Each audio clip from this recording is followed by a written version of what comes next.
दोस्तों अगर आपका टारगेट है एनआईटी जयपुर और आप जेईई मेन 2026 की तैयारी कर रहे हो तो ये वीडियो स्किप मत करना, क्योंकि आज हम बात करने वाले हैं एनआईटी जयपुर में किस ब्रांच के लिए कितनी रैंक चाहिए, सीएससी, ईसीई, मैकेनिकल, सबका एक्सपेक्टेड कटअप और सबसे इम्पॉर्टेंट सेफ रैंक और रिस्की रैंक का फर्क। बहुत से स्टूडेंट सिर्फ परसेंटाइल देखते हैं लेकिन कॉलेज अलॉटमेंट रैंक से होता है।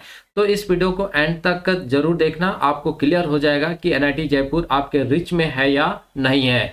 तो जब हम लोग दोस्तों यहाँ पे डाटा को देखेंगे तो आपको सारी चीज़ें जो है क्लियर हो जाएगा। तो सबसे पहले यहाँ पे हम लोग बात करते हैं कि 2025 में कितने बच्चों ने जो है जेईई मेंस का एग्जाम दिया था। तो लगभग 14.75 लाख बच्चों ने जो है दोस्तों 2025 में जेईई मेंस का एग्जाम दिया था। ठीक है, वही अगर 2026 की बात करें तो एक्सपेक्टेड यहाँ पे हम लोग बोल सकते हैं, तो एक्सपेक्टेड जो डाटा है वो 15.5 से लेके 16 लाख के आसपास जो वो देखने को मिल सकता है 2026 में।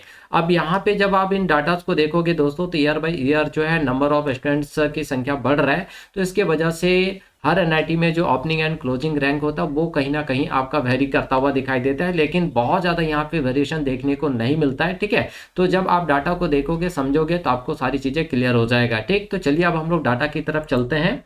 तो दोस्तों हम लोग बात करते हैं सबसे पहले यहाँ पे academic programme, quota, seat type, gender, opening rank, closing rank. ठीक, तो यहाँ से यहाँ तक का जो डाटा है ये 2024 का है। वही अगर हम लोग इधर की बात करें तो ये 2025 का डाटा है। जब आप प्रीवियस ईयर्स के डाटा को देखते हो उसके बेसिस पे जब आप 2026 के लिए सोचोगे तो आपको सारी चीज़ें क्लियर हो जाएगा कि किस ब्रांच के लिए कितना रैंक चाहिए होगा हमें अगर एडमिशन लेना है एनआईटी जयपुर में। ठीक है, तो यहाँ पे दोस्तों हम बात करें जो कोटा है वो आपका ओएस कोटा है और सीट टाइप ओपनिंग है और जेंडर जो है वो जेंडर न्यूट्रल, यानी फाइनली हम बोले तो ओपन कैटेगरी के लिए यहाँ पे हम बात कर रहे हैं। अगर आप किसी पर्टिकुलर कैटेगरी ओबीसी, एनसीएल या एससी, एसटी, ईडब्ल्यूएस से रिलेटेड वीडियो अगर आप चाहते हो तो कमेंट बॉक्स में आप कमेंट कर सकते हो। ठीक है, तो फर्स्ट जो ब्रांच है दोस्तों वो है आपका artificial intelligence and data science engineering. तो यहाँ पे 2025 में अगर ओपनिंग रैंक की बात करें तो 4505 रैंक पर जो है ओपनिंग हुआ था और 5514 रैंक पर जो है दोस्तों क्लोजिंग देखने को मिला है ना।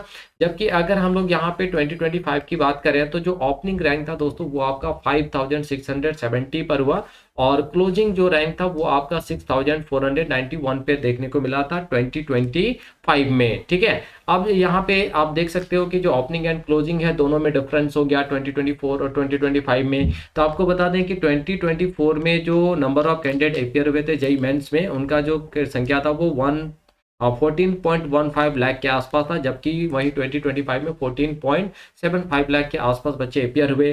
तो यहाँ पे कैंडिडेट का जो संख्या है उसमें वेरिएशन देखने को मिला। प्लस होता क्या है कि जब आप प्रेफरेंस चूज करते हो ना तो कई बार प्रेफरेंस में जो है ऊपर नीचे देखने को मिलता है, जिसके वजह से ओपनिंग एंड क्लोजिंग रैंक में जो थोड़ा सा वेरिएशन दिखता है। ठीक है, प्लस पेपर डिफिकल्टी के वजह से भी, यानी कई सारे फैक्टर जो होते हैं वो यहाँ पे काम करते हैं। ठीक है, चलिए तो सेकंड ब्रांच है दोस्तों केमिकल इंजीनियरिंग। तो यहाँ पे जो ओपनिंग हुआ था 2024 में वो 21,226 रैंक पर हुआ था, जबकि क्लोजिंग जो है वो 25,049 रैंक पर हुआ था।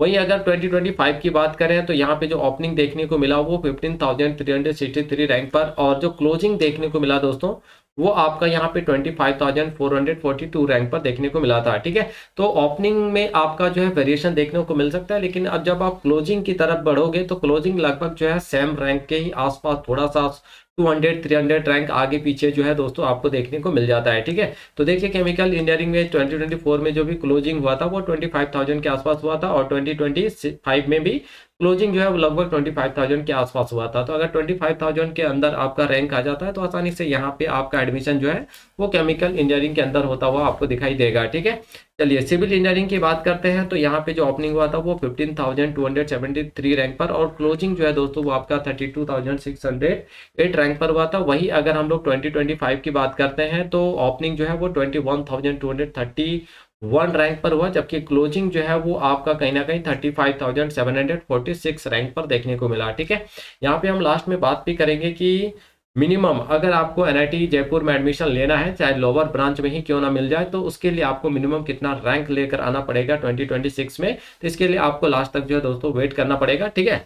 चलिए अब हम लोग बात करते हैं dream branch computer science and engineering की। तो ओपनिंग देखिए यहाँ पे 1501 रैंक पर और क्लोजिंग जो है 4711 रैंक पर हुआ था। वहीं अगर आप 2025 की बात करते हो तो 3027 रैंक पर ओपनिंग, लेकिन जो क्लोजिंग है वो आपका कहीं ना कहीं 5601 रैंक पर जो है वो देखने को मिला था एनआईटी जयपुर में, ठीक है। तो आपको यहाँ पे टारगेट लेकर चलना है कि अगर आपका सीएससी जो है वो ड्रीम ब्रांच है तो कम से कम आपका जो रैंक है वो आपका 2025 में तो कहीं ना कहीं आपका 5500 के आसपास जो होना चाहिए, ठीक है। नेक्स्ट है इलेक्ट्रिकल इंजीनियरिंग। तो यहाँ पे ओपनिंग 9332 रैंक पर हुआ था और क्लोजिंग 13170 रैंक पर हुआ था दोस्तों। जबकि अगर हम 2025 की बात करते हैं तो ओपनिंग भी लगभग 9803 रैंक पर लगभग 9000 के आसपास ही देखने को मिला और क्लोजिंग जो है वो आपका 14665, यानी बहुत ज़्यादा यहाँ पे ओपनिंग एंड क्लोजिंग रैंक में चेंजिंग देखने को नहीं मिला है, ठीक है। यानी 1500 के आसपास यहाँ पे चेंज देखने को मिला दोस्तों। नेक्स्ट है इलेक्ट्रॉनिक्स एंड कम्युनिकेशन इंजीनियरिंग। तो ओपनिंग हुआ था 6929 रैंक पर, जबकि क्लोजिंग जो है आपका 8437 रैंक पर।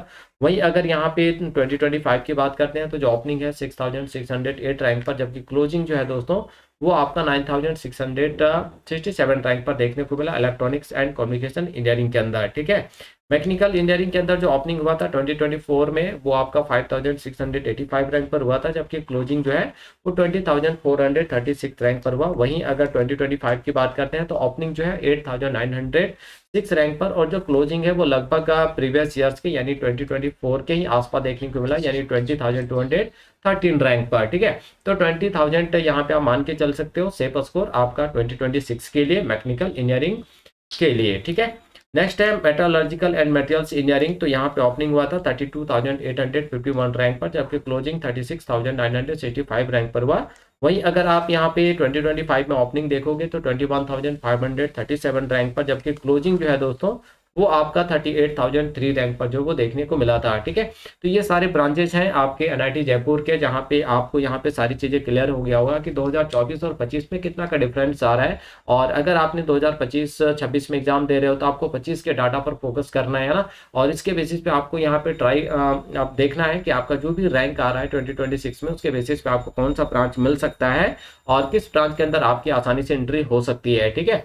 तो दोस्तों यहाँ पे अब हम लोग थोड़ा सा बात करते हैं कि मिनिमम आपका कितना रैंक होना चाहिए ताकि आसानी से आपका जो है 2026 में एनआईटी पटना में एडमिशन हो जाए, ठीक है। तो मिनिमम रैंक के लिए अगर हम लोग थोड़ा सा बैक चलते हैं और इस डाटा को जब हम लोग देखते हैं तो सबसे हाईएस्ट रैंक जो है यहाँ पे मिनिमम जो रैंक दोस्तों 2025 में वो 38,003 था और 2024 की भी बात करें तो आपका 36,965 था, है ना। यानी अब यहाँ पे 2026 की अगर हम लोग बात करते हैं तो अराउंड आपका कितना रैंक होना चाहिए 2026 में, है ना।